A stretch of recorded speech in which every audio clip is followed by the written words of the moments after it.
The storm had raged for 3 planetary cycles, and the world beneath it, Vhyrra IX, was dying. Once a thriving jewel of the Sellarine Empire, its tundras now stretched endlessly under a sheet of violet ice. The wind screamed across the desolation like something alive. And in that storm, one lonely human transport craft shuddered as it descended through the clouds. Inside the cockpit, Lieutenant Marcus Hale, medic and former combat surgeon of the Terran fleet, fought the controls with trembling hands. His AI co-pilot Vhyrra IX pulsed with concern. Warning: atmospheric instability exceeds tolerance by 63%. Yeah, I can see that, Ari, Marcus muttered. Just hold the stabilizers. We're not dying here too. He wasn't here on a mission. Not officially. After the Sellarine-Terran War ended, Marcus had stayed behind, volunteering for medical outreach missions in the border systems. The galaxy was full of wounded, most of them not human, and Marcus could never turn his back on suffering. But when he received the anonymous signal, 3 faint pulses encoded in a Sellarine medical frequency, he almost dismissed it as noise, until he translated it. The coordinates pointed to Vhyrra IX, and the distress code was ancient, marked with the seal of royalty. The frozen tomb. Marcus landed the craft on what looked like solid ice. The external temperature registered at -142 degrees Celsius, and visibility was barely 20 meters. He wrapped himself in the white survival suit, grabbed his medkit, and stepped out into the roaring dark. The wind hit him like a wall. Every step forward felt like moving through broken glass. His visor dimmed automatically, filtering the glare of reflected lightning. Then his scanner pinged. Faint energy signature ahead and below. He followed it to a collapsed Sellarine crawler, a massive transport vehicle half buried in the snow. Its hull was scarred by plasma fire. Inside, bodies lay frozen in twisted shapes, their chitinous exoskeletons shattered. Sellarines, royal guards by the armor markings. And in the very back, half covered by frost and debris, he saw her, tall, pale and dying. Her carapace shimmered faintly under the flickering light, once brilliant gold, now dulled to ivory. Her breathing was shallow, her mandibles weakly twitching. Marcus knelt beside her, activating his scanner. "Vitals faint," Vhyrra whispered in his ear. "Severe hypothermia. Systemic failure. Neural degradation at 87%. The Sellarine Queen Mother. The matriarch of an empire that nearly wiped out humanity. And yet Marcus didn't hesitate. He pressed the stabilizer pod to her chest. The injector hissed, spreading warmth and nanofluid through her veins. "Easy now, you're not dying here," he said softly. Her eyes fluttered open, 2 deep amethyst pools unfocused. "Human, why help me?" "Because you're alive," Marcus replied. "That's reason enough." She tried to speak again, but the words failed. He activated his emergency lift beacon. The hovergurney rose, and he pulled her onto it, guiding her back through the storm to his ship. To the enemy he saved. Inside the ship, Marcus set her up in the medbay. The Sellarine physiology was complex. Multi-hearts, fractal neural pathways, and a bloodstream rich in cryoplasmic gel. But he had studied their biology during the war, patching up prisoners when others wanted to let them die. He worked for hours, sealing internal ruptures and stabilizing her core temperature. When her breathing evened out, he collapsed into the co-pilot's chair, exhausted. "She's stable," Vhyrra reported. "But her neural lattice shows decay patterns consistent with intentional poisoning."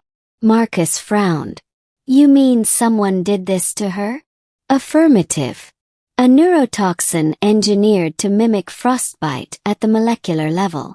So she hadn't simply been lost in the wasteland. She had been left here to die.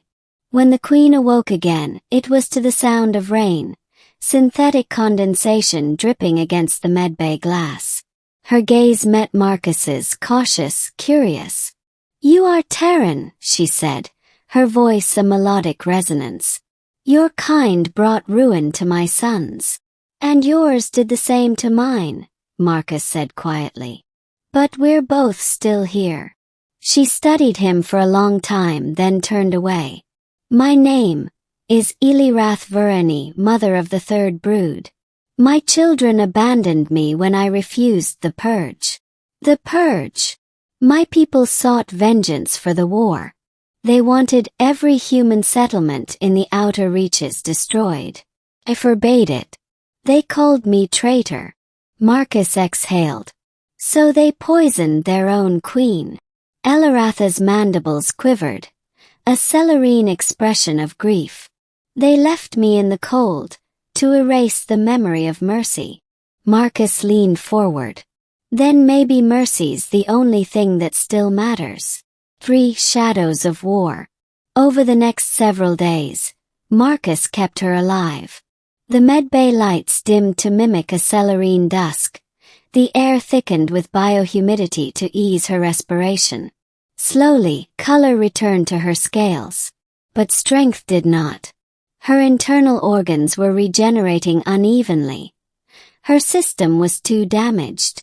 While she slept, Marcus recorded logs for the Terran Frontier Medical Corps. He didn't mention who his patient was. If they knew he was harboring the queen mother of an enemy race, they'd order him to turn her in or worse. But HFY was not convinced by his secrecy. "You risk exile, Marcus. This is treason under the Allied War Accords." "Maybe," he said, adjusting the thermal regulators. "But if I start deciding who deserves saving, I'm not a medic anymore." Outside, the storm never ended. The planet screamed with frozen wind. On the 5th day, Vhyrra awoke again, stronger this time. "You have not left," she said. "Can't. The storm grounded the ship." "Lies. You stay because you wish to understand me." Marcus smirked. "Maybe I do. Humans are curious like that." She tilted her head. "Then understand this. Compassion is weakness among my kind. You show it, you die." He met her gaze. "Then maybe that's why you needed someone like me." For the first time the Queen Mother laughed, a sound like chimes in wind. "Perhaps. You are strange, human. You heal what others would destroy." For the hunters arrive. On the 7th day, the storm broke, and the sky opened to reveal orbiting lights. Rice sensors shrieked. Multiple inbound vessels. Celerine signatures. 12 no 15 ships. Armed. Marcus swore. They tracked her beacon. He ran to the medbay.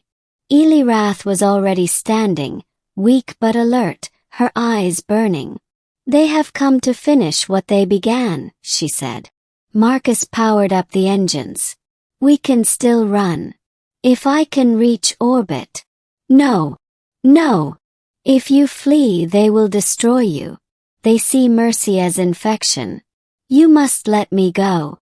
He shook his head. "I didn't save you to let them kill you again." The ship rocked as plasma fire struck the ice outside. The hull alarms blared. "Shields down to 60%, HFY warned. "Hull breach in Sector 5 imminent."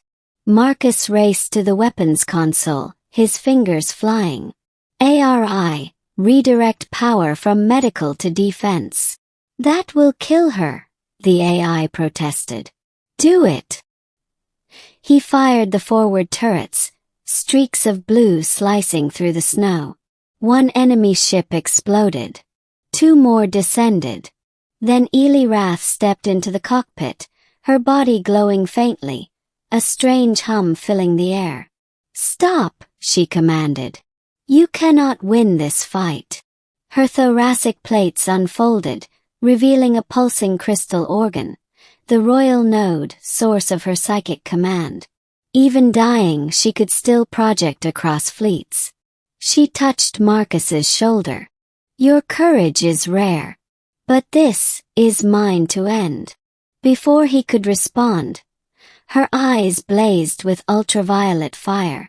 Outside, the Celerine ships froze midair. Their lights flickered, their engines silenced. Marcus's sensors went wild. Neural wave emission. She's overriding their fleet AI. Through the comms, a voice crackled. Celerine terrified. Mother, what have you done? What you would not, Elirath replied, her voice echoing through the storm. You abandoned me for mercy. Now mercy will unmake you. The ships detonated, silently, beautifully, collapsing in bursts of violet fire. The shockwave shattered the ice plain, sending cracks racing for miles. When it was over, Elirath collapsed into Marcus's arms, her glow fading. Be the choice. He carried her back to the medbay. Her pulse was faint again. You burned yourself out, he whispered. They are gone, she murmured weakly. But so am I. Marcus shook his head. No, I can still stabilize. She touched his hand. Do not. My species cannot survive mercy. But perhaps your kind can. Her voice trembled. Promise me, you will tell them. Not all Celerines were monsters. His throat tightened. I promise. She smiled, a fragile shimmer. Then, you have healed more than you know. Her breathing slowed. Her body crystallized, exoskeleton turning translucent. A faint hum filled the medbay, then silence. The queen mother of the Celerines was gone. Marcus sat in the cold light for a long time. Outside, the frozen storm had finally ceased. 6. The Legacy. Weeks later, a Terran patrol found his ship drifting on the edge of the system. Marcus was alive but changed, quiet, reserved. In the medbay, he carried a small crystalline urn, Eliratha's remains, condensed into a royal core.